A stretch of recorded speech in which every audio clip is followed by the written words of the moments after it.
our Google Meet. Can you all hear me? Yes. Phenomenal. Second, I will be referring to some metric measurements, but it's not going to be too complicated. When I say something about half a liter or 500 milliliter, I'm talking about this. And if I'm talking about a full liter, I'm talking about 2 of these. So that just as a preempt, I'm trying to learn imperial, but I'm really not too motivated. So just forgive me for that. We are going to talk about hydration, and I'm going to see that I get it worked a minute ago, so I hope it does again. Share this. There's no videos. It should all be just great. And now we're going to turn this into an actual presentation. Are we? Are we? There you go. And now you should see only the slide with the slightly blurry glass. Is that still correct? That's what we've got. Phenomenal. I cannot see any of your comments. If someone puts something in the chat, I will not be able to see that until I stop sharing again. I'll keep So an eye on if that you for have us. questions in between, just blurt them out and I will try to answer, but we will also have some time for Q&A afterwards.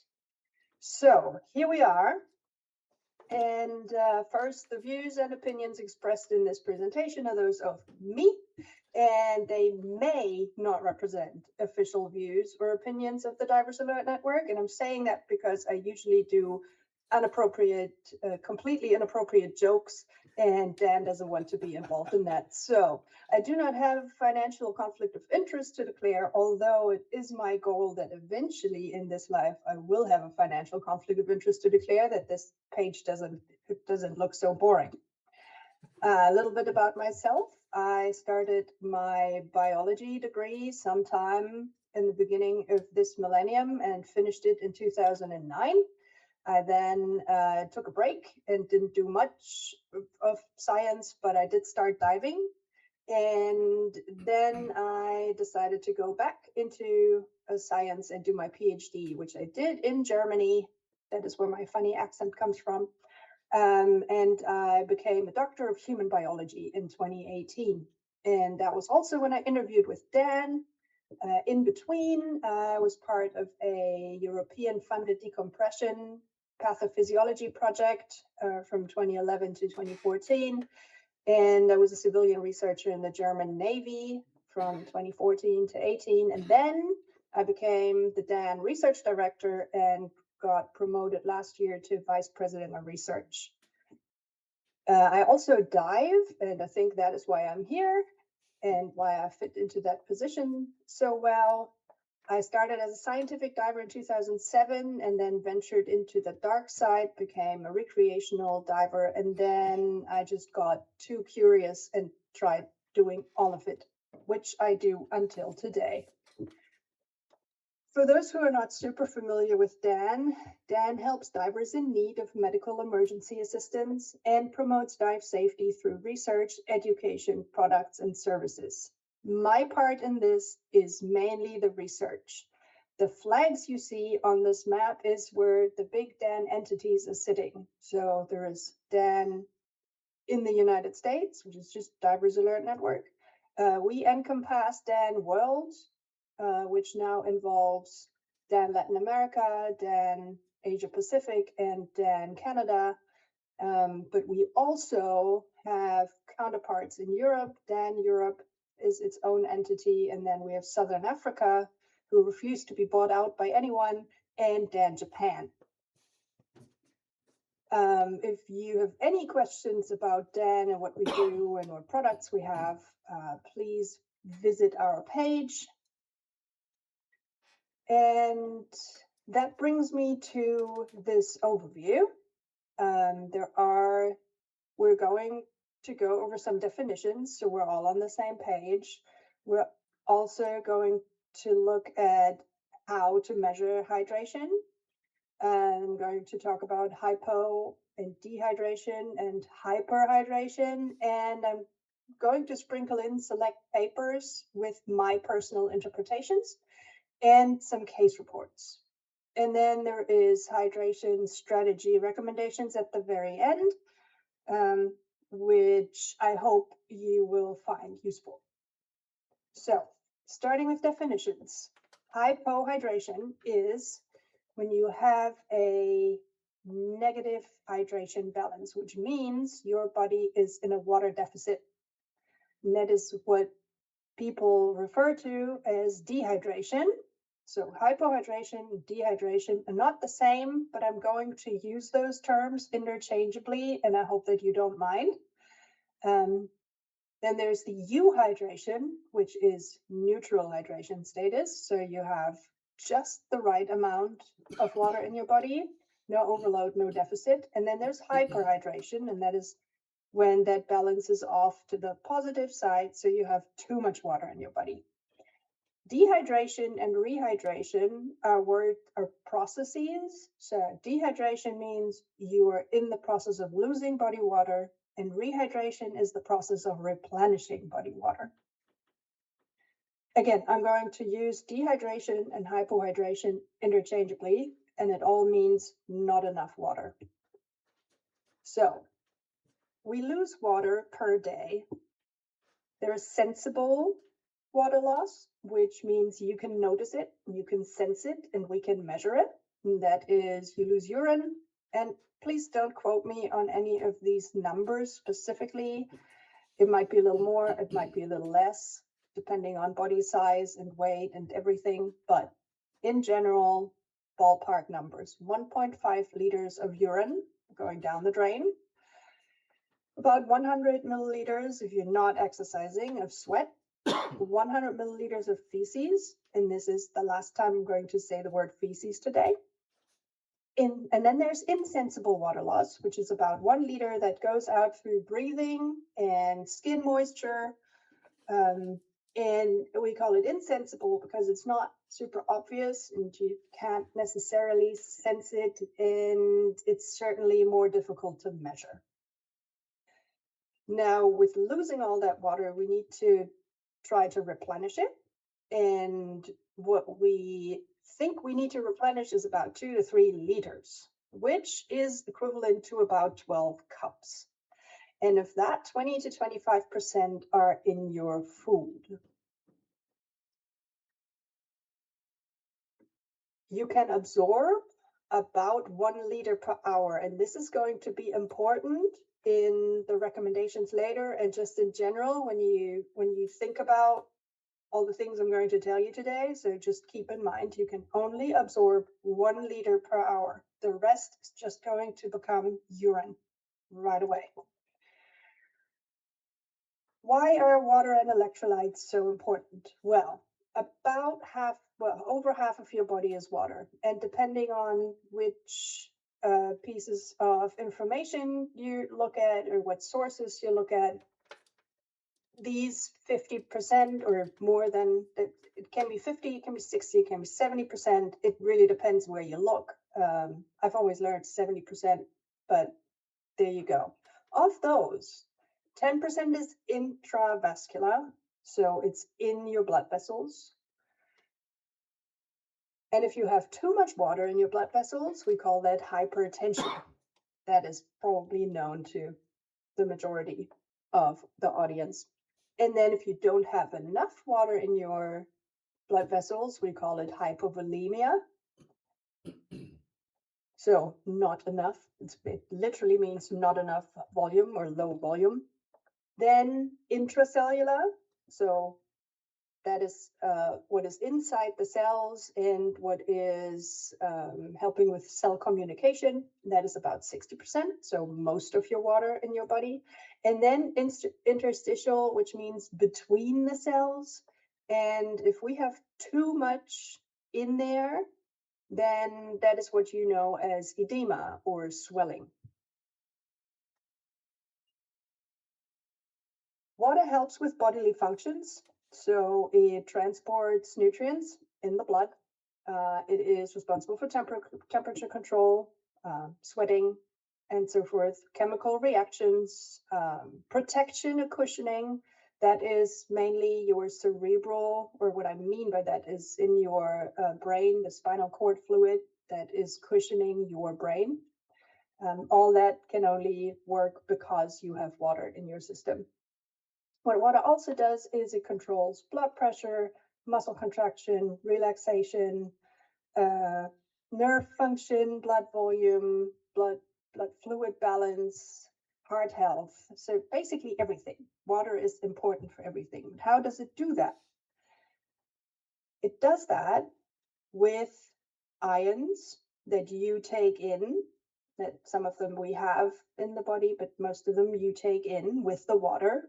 And that is what we call electrolytes. So you have magnesium, and calcium, and potassium, and sodium, and chloride, and phosphates. All of those are important for various functions in the body.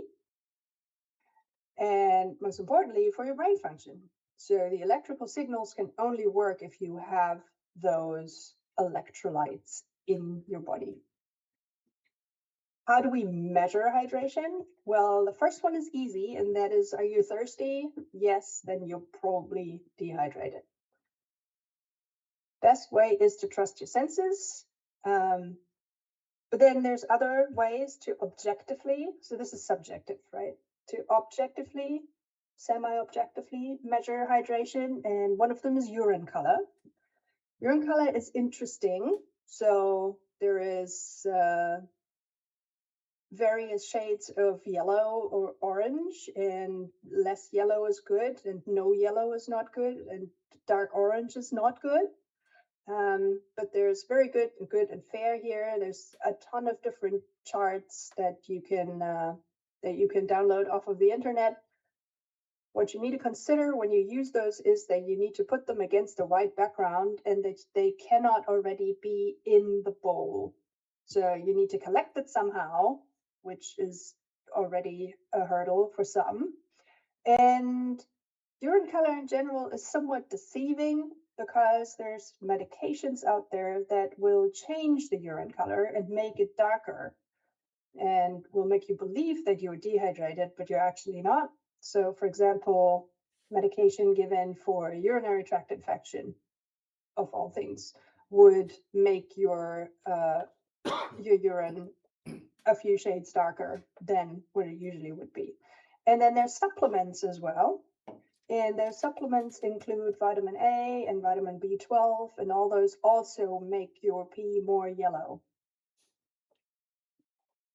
Then there's skin turgor and capillary refill time, and those are used clinically, mostly in EMS, and very, very useful, or they are used in EMS and useful to see whether your patient, usually elderly, are severely dehydrated. And if you look here at the top, if you see this, you pinch the skin on the back of your hand and it stays like this, that is not good. That means that person needs fluid, and just drinking it is probably not enough at this point. The other one is looking at blood return to tissue. So you pinch your index finger or any other finger. If you have nail polish on, pinch from the sides. And then you wait until you get the color back. And if that is more than 3 seconds, that's not good. And you probably need to rehydrate, and probably more than just drinking water. And then there's body weight loss. And that is an interesting thing, and we're going to go into a little more detail on that in a little bit. The body weight loss is directly connected to, might be directly related to urine weight, but it can also just be the insensible fluid loss that we talked about before. And so one of the papers I'm going to show you today is this one with that our very own Dr. Manu Dugrano has written in 2021 before he joined us at Dan. And he found that body mass in humans, that is why I have this little human here, so you know that the study is about humans, that body weight decreased from about 73.5 kilograms to 70, so 3.5 kilograms, after surfacing after a dive. So these were long dives, 3-hour dives in French Polynesia, so really warm. What they found is 3.5 kilos of body weight loss. That is 3.5 liters. So think 7 of those bottles that I showed you before I started the presentation.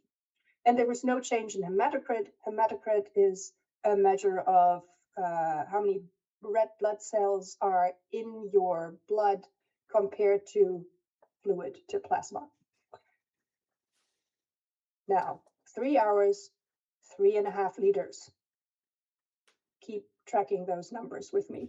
Then there was another study that looked at 2.5 hour trimix dives, trimix and helium dives in Brittany in France. That is comparatively cold diving, and they lost about 2 kilograms of body weight. And then there was a bioimpedance project in the Baltic Sea that I believe our Finnish colleagues did, and after 1 hour dive, they lost about 0.9 kilograms, which is about 900 milliliters, which is almost a liter of body weight. And they measured a decrease in urine-specific gravity. I'll come to that in a minute. Now, if you look at all 3 of these, you see that it's plus minus 1 liter per hour of diving in the scientific literature. And if you actually lose 1 liter per hour of dive, then for the metrically challenged, that is 32 fluid ounces or 4 cups or 2 pints or 1 quart or a quarter gallon every hour you dive, no matter if cold or warm or what gases you use, doesn't seem to matter. With that in mind, we're going to come back to that later. We come back to urine weight, and that is, there we have urine-specific gravity. Urine-specific gravity is the test that indicates how concentrated the urine is by comparing its density to that of water. And water has a density of 1, and if it's however more density it has, the more concentrated it is. And then we have osmolality, and that is the concentration of particles, so sodium, potassium, glucose, urea in the urine. And this concentration is expressed in millimoles per kilogram. Oh.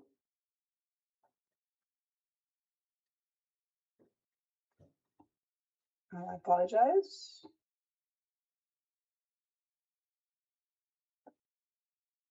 My presentation does not want to keep going. Let me see why that is.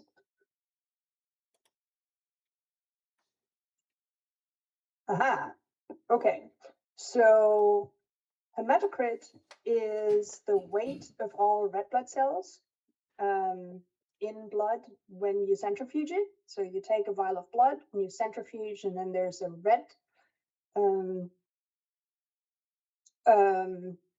is the red stuff at the bottom. That is all red blood cells, and that is the hematocrit. And then there's a really thin white layer in the middle, and then there is plasma on top of it. And plasma volume is also a component with which you can measure hydration. Now, we know that diving causes hydration, and this has been measured in many different ways. So one gentleman, Simon Williams, in 2007, published this, and they looked at hematocrit change in tropical scuba divers. Now, hematocrit, again, red blood cells at the bottom, so the heavier part of the blood when you centrifuge. And it is a proxy measure of dehydration. It is not a direct measure of dehydration. You need to keep that in mind. What did they do? They had 20 male and 21 female divers in tropical dive site waters. That is 30 degrees Celsius or 86 Fahrenheit. and they did recreational air dives. They didn't go very deep, about 45 feet for 40 minutes. And they did blood draws 12 minutes before the dive and 16 minutes post dive. I assume they didn't plan those numbers. It was just whenever they could. So take the blood, get ready to dive, come out, and whenever the suit is off, you can start taking that blood. But in general, that was the timing they were able to do, and they found a significant difference in hematocrit, statistically significant, which is about 1.78% increase post dive. Now, sounds like a lot, but it is actually in range within the error of the test that was submitted. So it is within physiological range. There's nothing to be concerned about. If you see that, you do see there's an increase in hematocrit, so probably a decrease in plasma, but there's no call to action because it's actually physiologically still in range.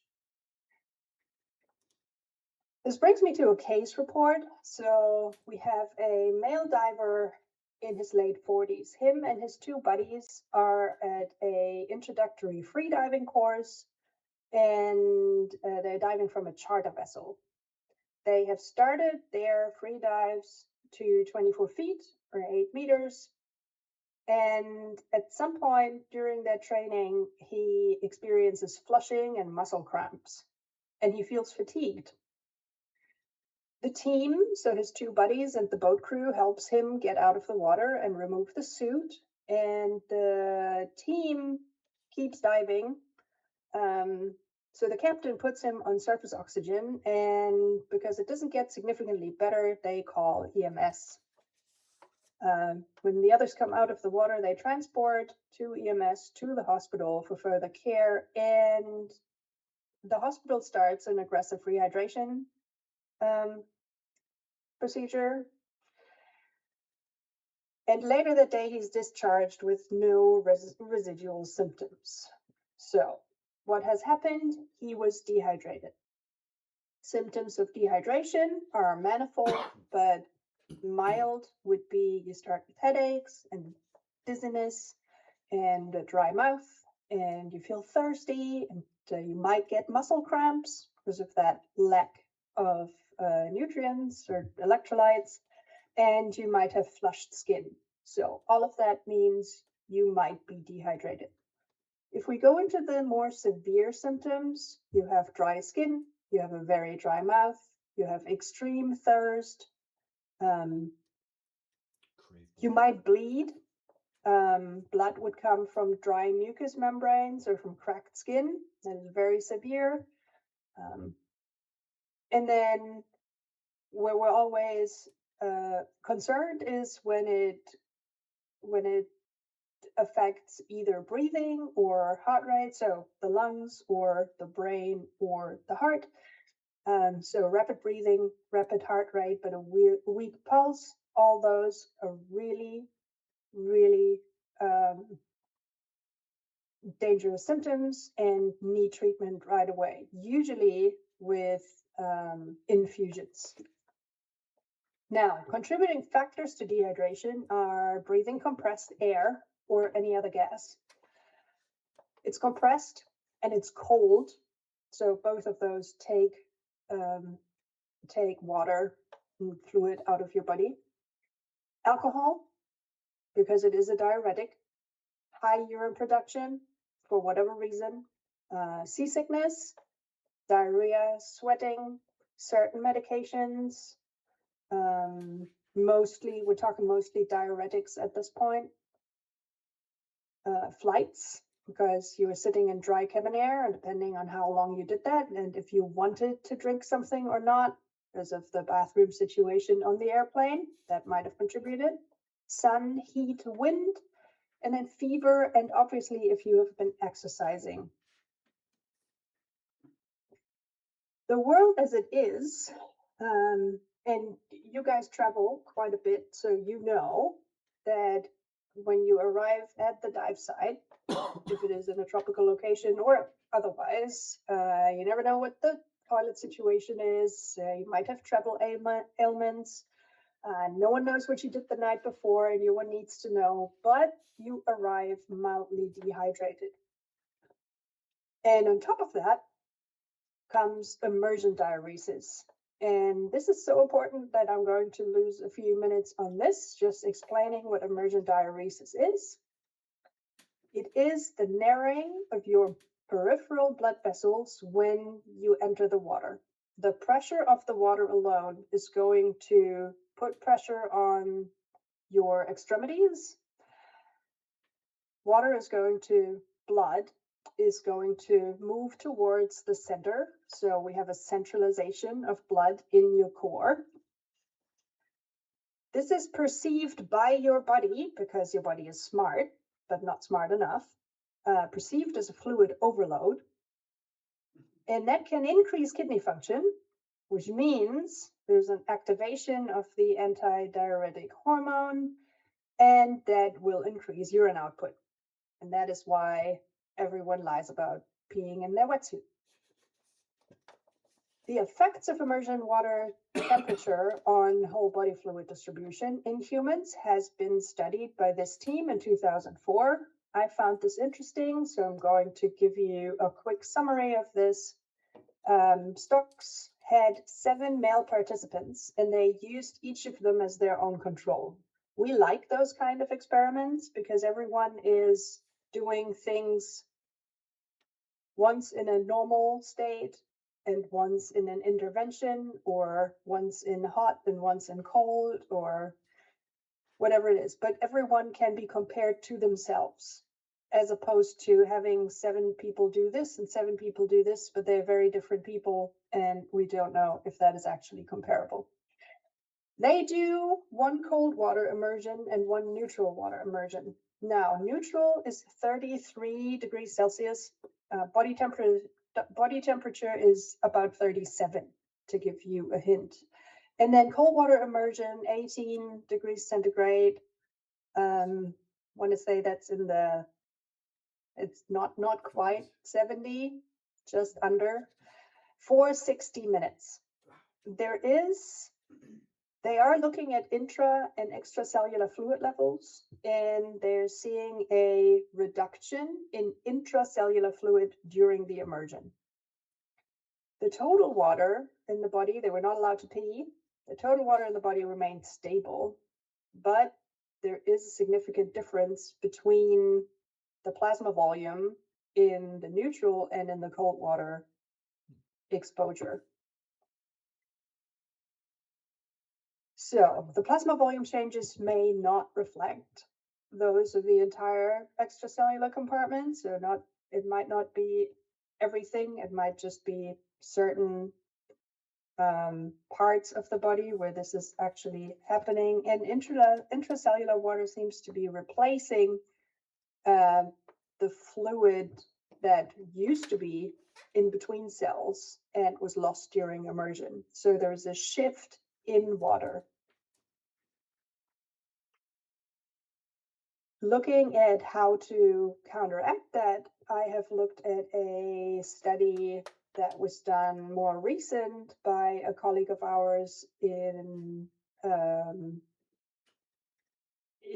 Buffalo. And she looked at carbohydrate and electrolyte rehydration. What she did was she had 12 male subjects, all in their mid-20s. Guess what? All students that wanted to get a little money on the side while taking part in those experiments. That is why areas like Duke University here in North Carolina and all the labs in big campuses usually have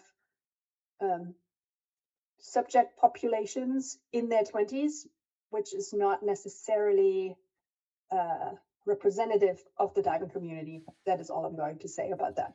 So, but again, each of them was their own control. 4 tests. For test 1, no immersion. Test 2, 3, and 4 were 4 hours of cold water immersion. Cold water, again, under 70 degrees Fahrenheit, 18 Celsius, which over a long time becomes really cold. But they were given different drinks after the immersion to rehydrate. And after they rehydrated, they gave them an exercise protocol. And the exercise protocol was they loaded them with weights and they let them march. This was all done in controlled conditions. So they were on a treadmill in a sauna-like environment, so in a warm, humid climate. And the plasma volume restored more efficiently when they were drinking drinks with electrolytes. Now, the post-immersion exercise performance was not better with electrolytes when compared to only drinking water, which makes us believe that volume is more crucial for performance than electrolyte replenishing. Now, what I'm going to address next is the elephant in the dive shop, and that is dehydration and DCS.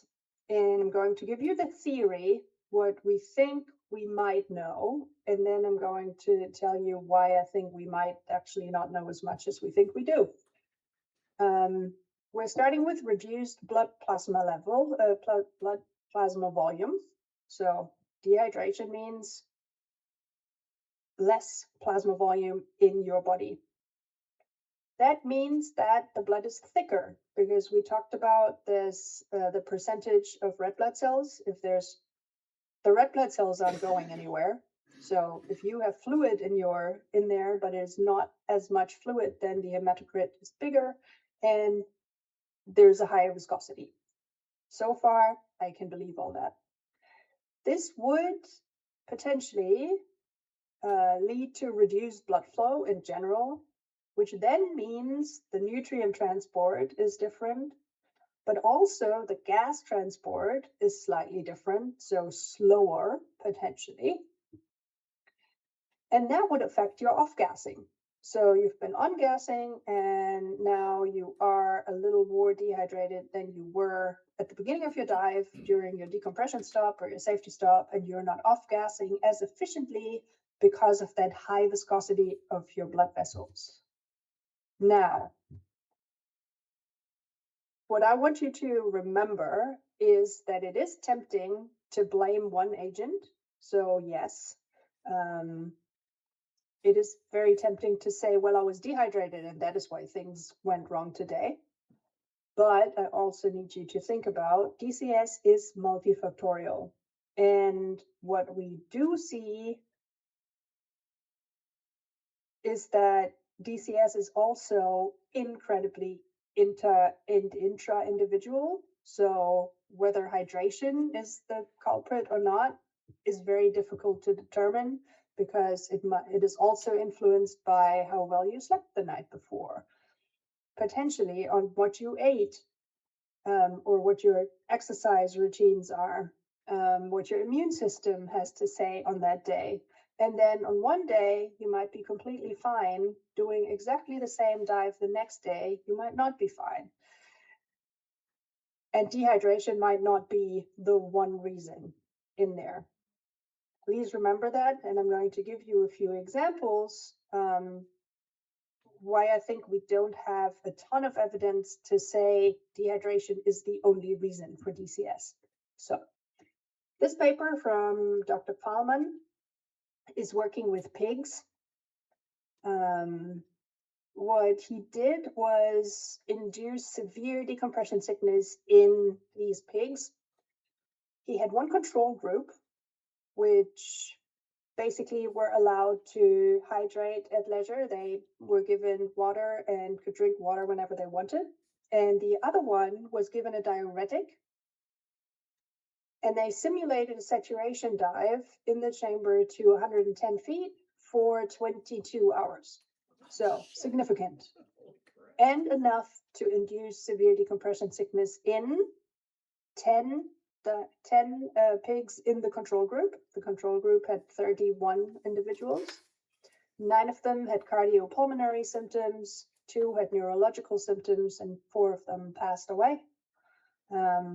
And you can have all of those at the same time. So you can have cardiopulmonary and neurological symptoms and then also pass away. So that is why the numbers don't add up to 10.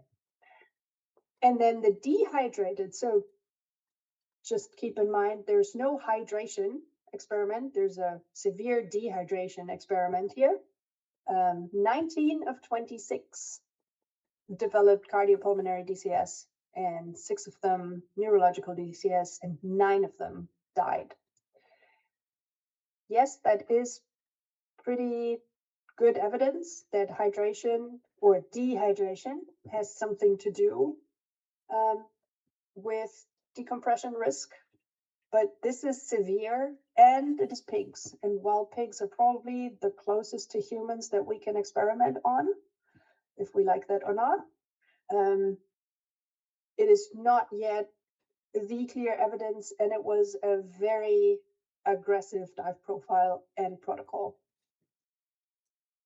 2 other papers I'm going to mention really quickly is one is from Dr. Wang, who was in France at the time when he published this in 2020.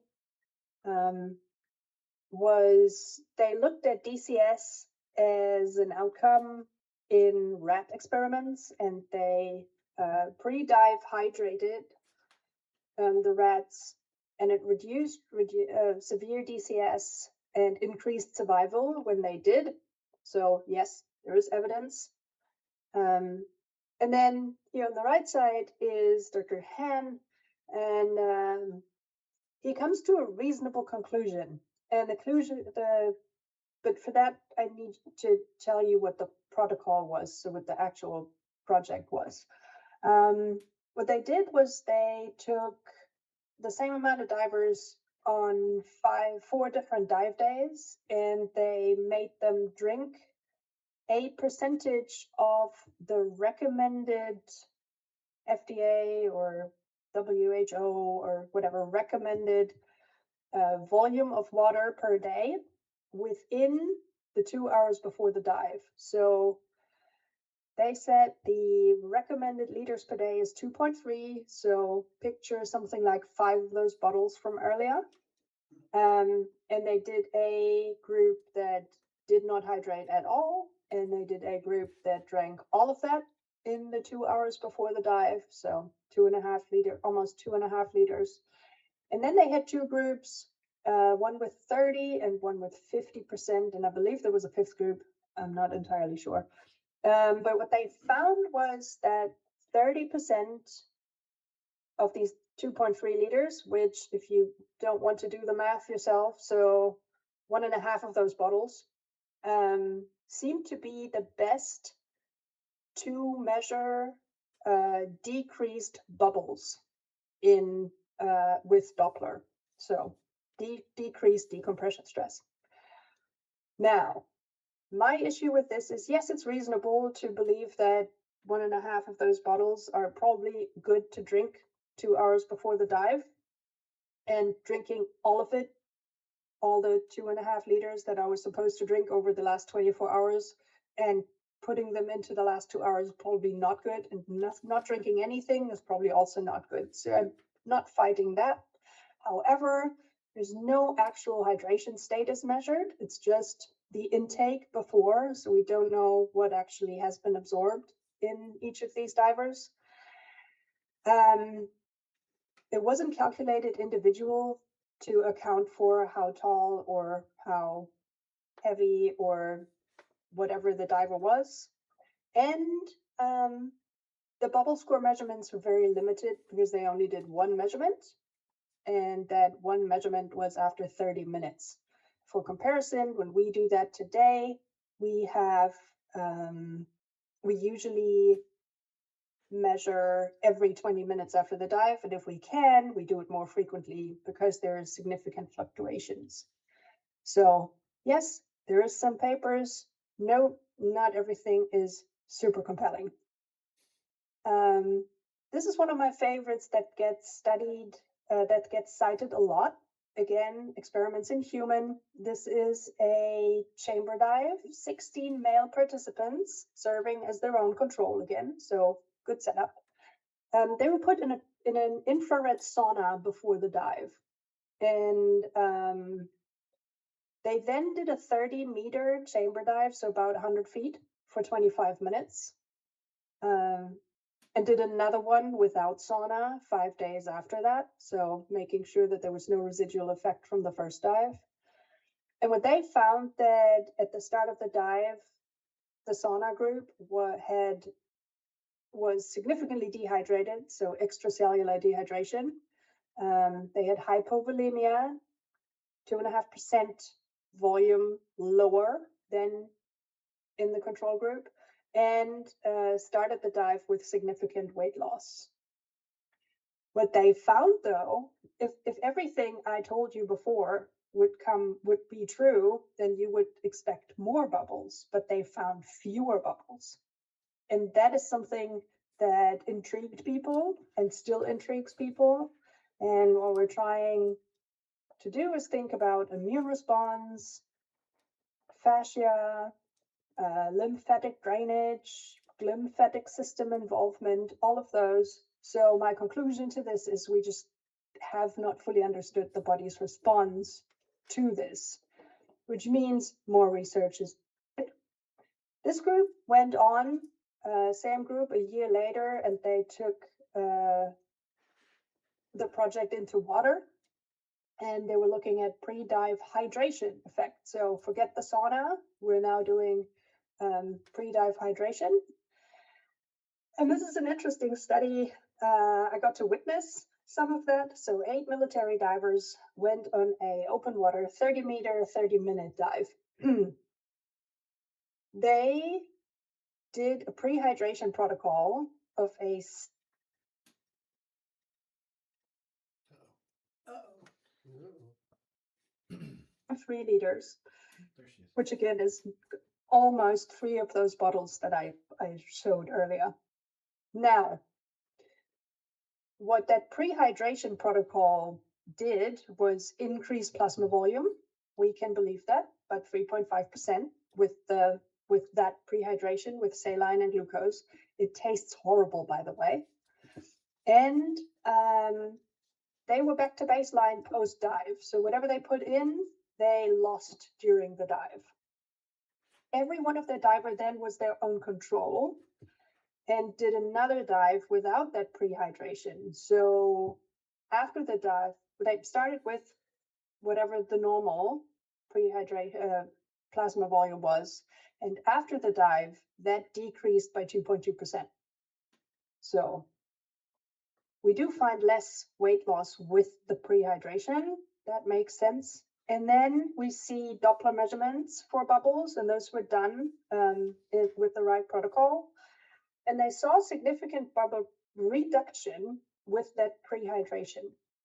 Why do I say we need to take this with a grain of salt, literally?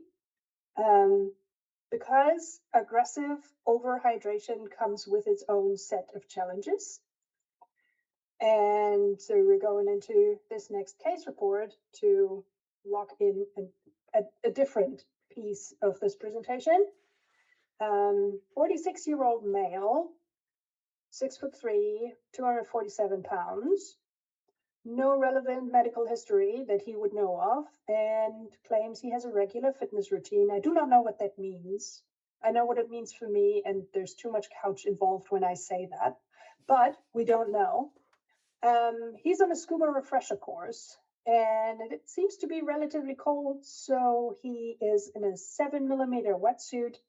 And to get to the dive site, they enter from the shore and they have to swim 400 yards to descend, and after the dive to ascend. It is an uneventful 40-foot dive, 65 degrees at the bottom, 74 at the surface, and they do a regular ascent. Everything is fine, but he comes back to shore and develops difficulty breathing and develops a nagging cough. That all scares him, and he calls 911. He ends up in the hospital. They do a chest x-ray, and it reveals water in his lungs. Treatment in the hospital for that is you give him a diuretic, you give him oxygen to make sure that, and treatment is obviously spelled with A, oxygen, and the symptoms usually fully resolve. In his case, they fully resolved after 24 hours, and he was fine and was discharged. No residuals. Now, what has happened? We're talking emergent pulmonary edema, and that is caused by too much water. Explaining emergent pulmonary edema is not trivial, but I'm going to try to make it as easy as I possibly can, although this probably looks like it is complicated. Now, what we do see is a fluid buildup inside the lungs. Normally, your lungs are filled with air, and that makes it easy to breathe. Pulmonary edema, liquid leaks into those tiny air sacs, so in the alveoli or the alveolus that you see there. And there's different ways how it can get in there. Just think about a leaky hose under pressure. That could be the blood vessels around if there's too much plasma in there. A weak left side of the heart, damaged walls, so forth. When that water builds up, what happens is that the gas exchange doesn't happen anymore because there's too much distance between the gas in the sac and the blood around it. And that makes breathing really complicated. And you have the feeling you're trying to breathe, but you can't. And you're not getting all the oxygen out of what you're breathing. So symptoms: shortness of breath, cough or sputum production, coughing up blood is very common for these incidents. Weakness, so you just feel weak because that oxygen is not being metabolized because it doesn't even make it into your bloodstream. Chest discomfort, shortness of breath when you're lying down because all of a sudden the water can make it into more sacs, like basically when you're lying on your back and the water can distribute and is now filling up a bigger proportion of your lungs. Dizziness, and all the way to loss of consciousness. We do get quite a few calls about emergent pulmonary edema, about 40 to 50 per year, and we think that this is still underdiagnosed. But we have been getting more calls recently because it's people just are aware now that this is a thing. 20 years ago, no one would have known that pulmonary edema is actually a thing in diving. We now know it is, and we're getting more calls. Risk factors, work of breathing, which means if you are breathing the wrong gas mix at the wrong depth, then you are at risk of your gas being too dense, and that means you're working really hard to push the gas out or suck it in. Negative inspiratory pressure means if the counterlungs of your rebreather are in a not ideal spot compared to where your lungs are, then there's a pressure differential between the two, between the counterlungs and your lungs, and that makes breathing either super easy or really, really hard. Female sex, yes, we have smaller lungs and we have narrower airways. We know that. That's something we have to deal with. Physical exertion prior to the dive or during the dive.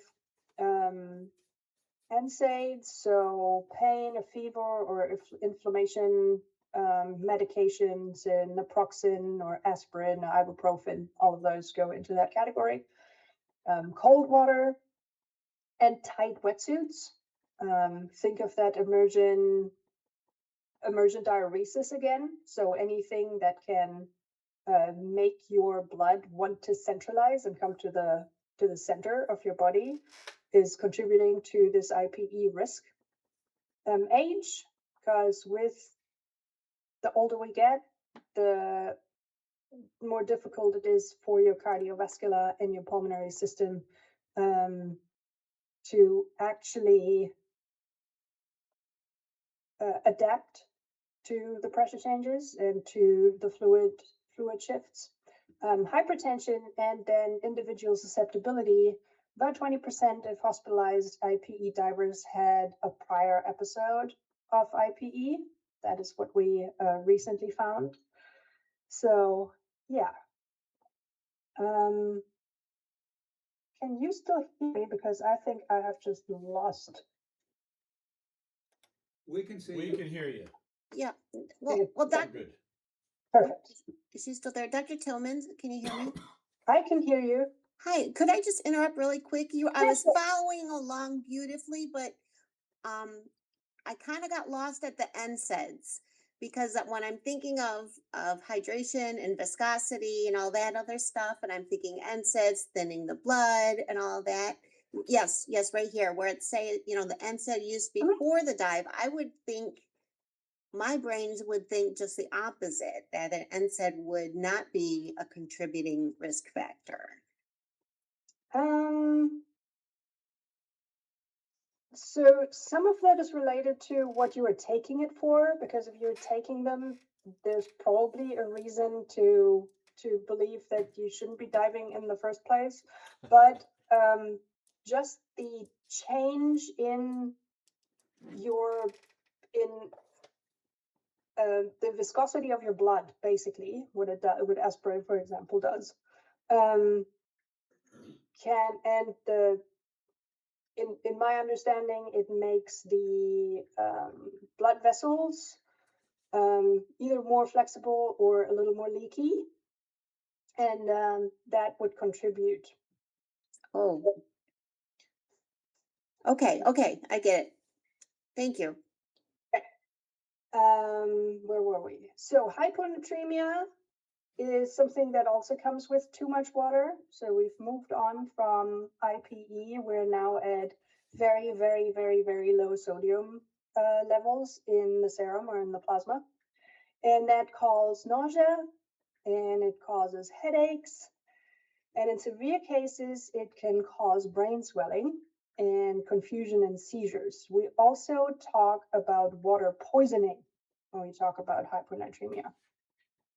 And there are underlying medical conditions that contribute to this, like heart or liver or kidney disease. And obviously, this is something that happens mostly in either high trained athletes, so endurance athletes in extreme events like marathons and Ironman type events, and in older adults, often but not always with these underlying medical conditions I just mentioned. So where does all that leave us? I think we can prevent dehydration. And in the last few minutes, I'm going over how I think we can do that. So the really easy one is we can drink water. We can stop drinking alcohol 24 hours before the dive. We can avoid direct sun exposure and the sunburns that come with that, and the potential heat strokes that might come with that. And we can freshen up if we get too hot. And I personally am a big fan of having shade on boats. I don't know how you feel about that, but being in the full sun, I never feel good after those days on the boat. Put your suit on last. It's another one that I personally would recommend. And all this is just to say, simplify your health routine. What you will ask most likely, so I'm saying drink water, and then you will say, Frauke, if I wanted to hear you say that, then I wouldn't have listened to this 1 hour lecture that you just gave. So the problem is that euhydration, so this perfect balance, is a moving target. You will probably never really be there. It's always a little dehydrated, a little overhydrated, a little dehydrated. You will never exactly hit it because there's always a process in things. But what I will say is that we want to take in about 2 to 3 liters of fluids. So that is 12 cups per day. If you break it up in your day in 1 cup an hour, that is actually not a bad measurement. You are awake for more than 12 hours, most of you anyway. Some of that is already included in food and drinks other than water. So I will give you that. Yes, if you need to call coffee something that hydrates, but it does actually dehydrate on the long run.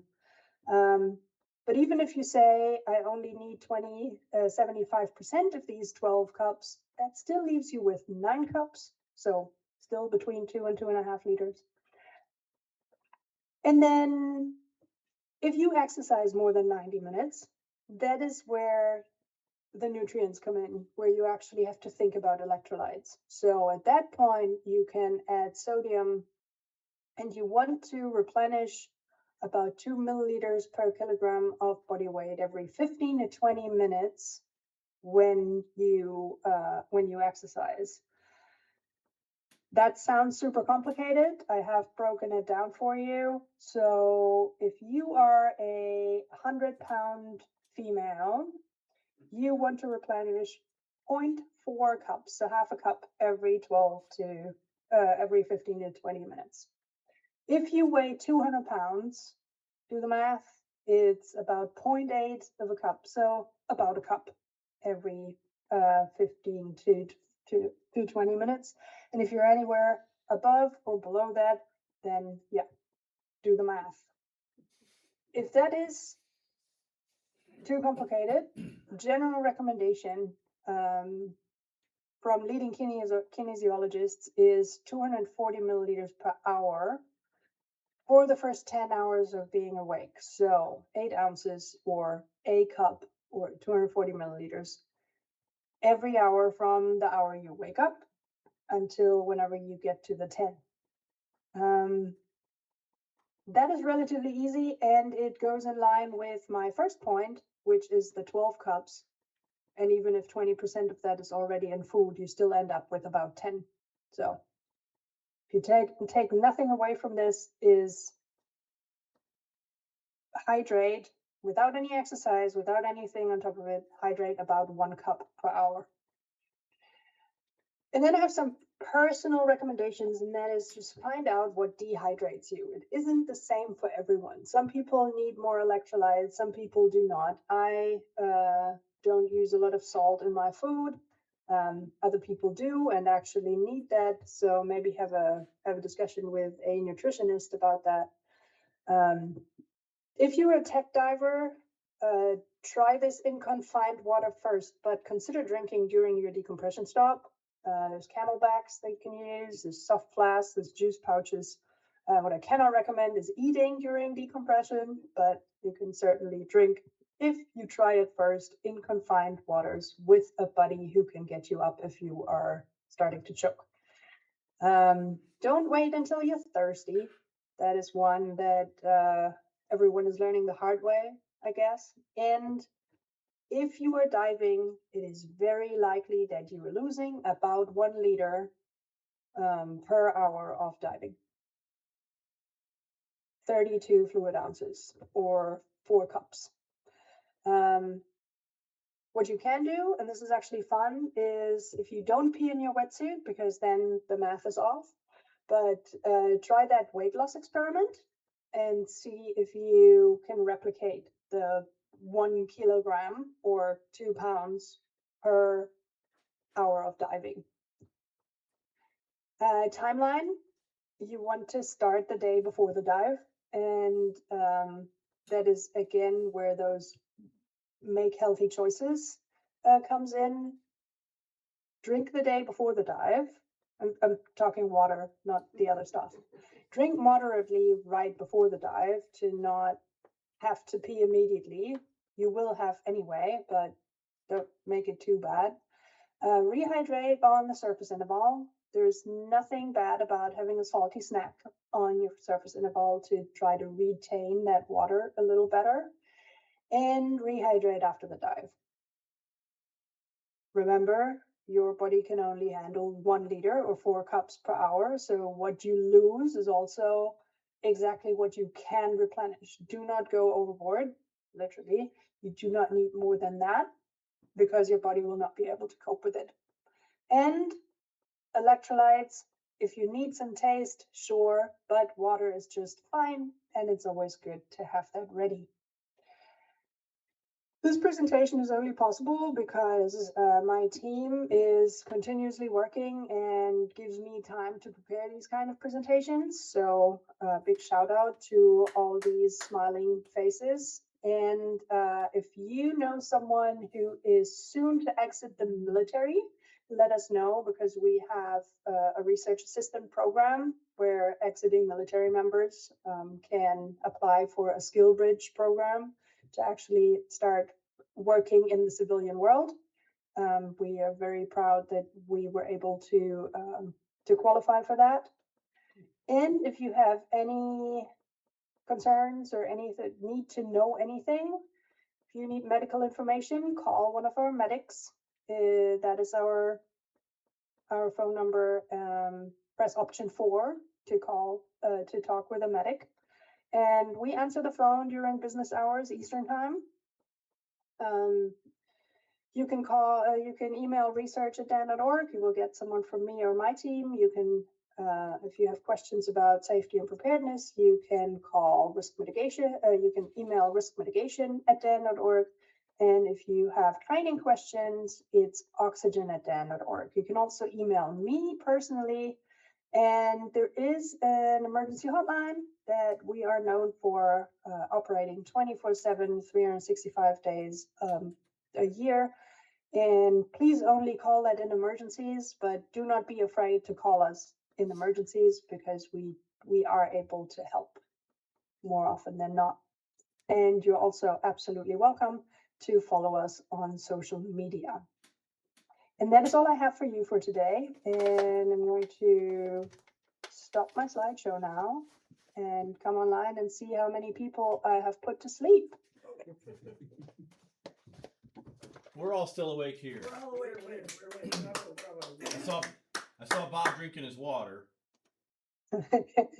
Well, I won't judge. If you guys have cracked open the beer, that is totally fine with me. I think I'm gonna do something similar when I wrap this up here. Yeah, I'm not diving tomorrow, so. Very good.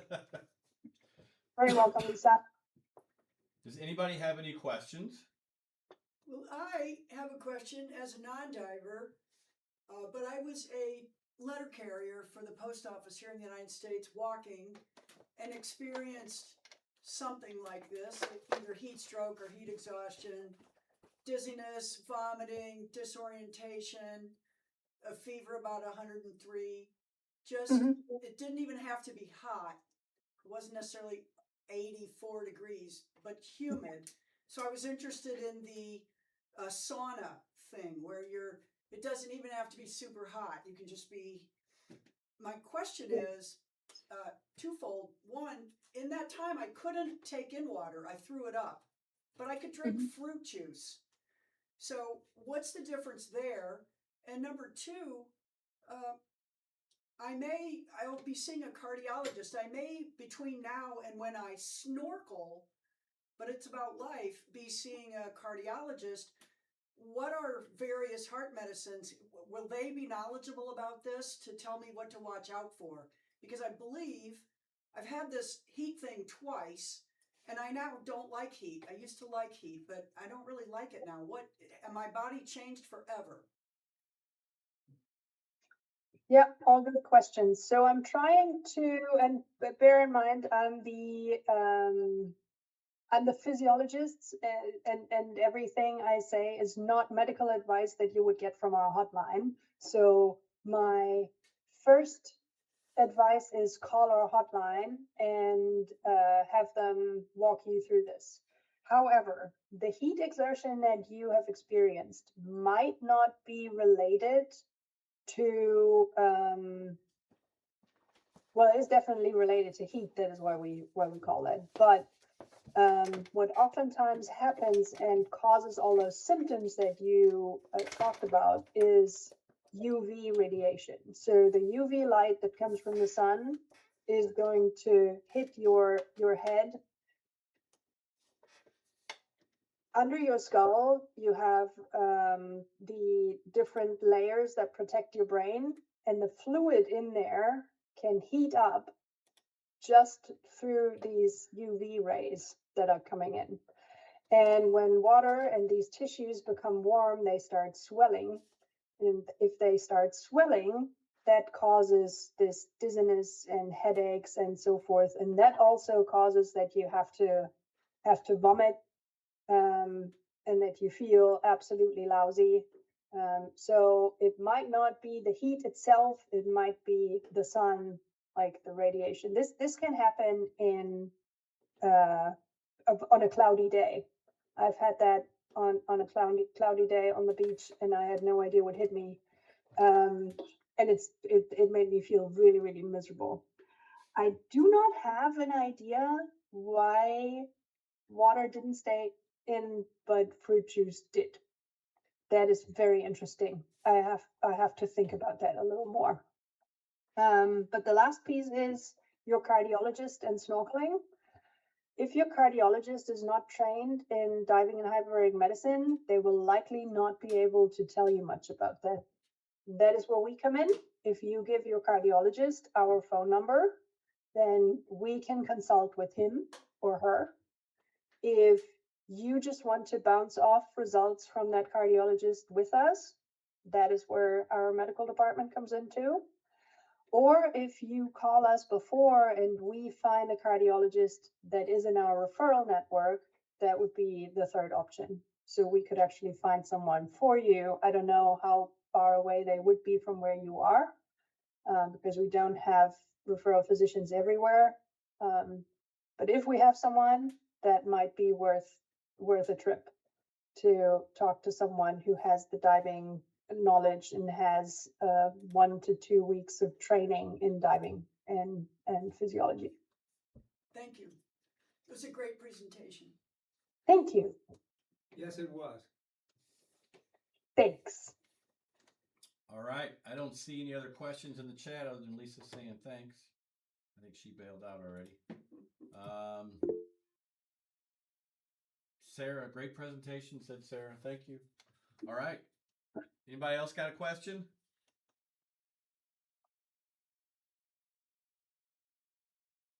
All right, then.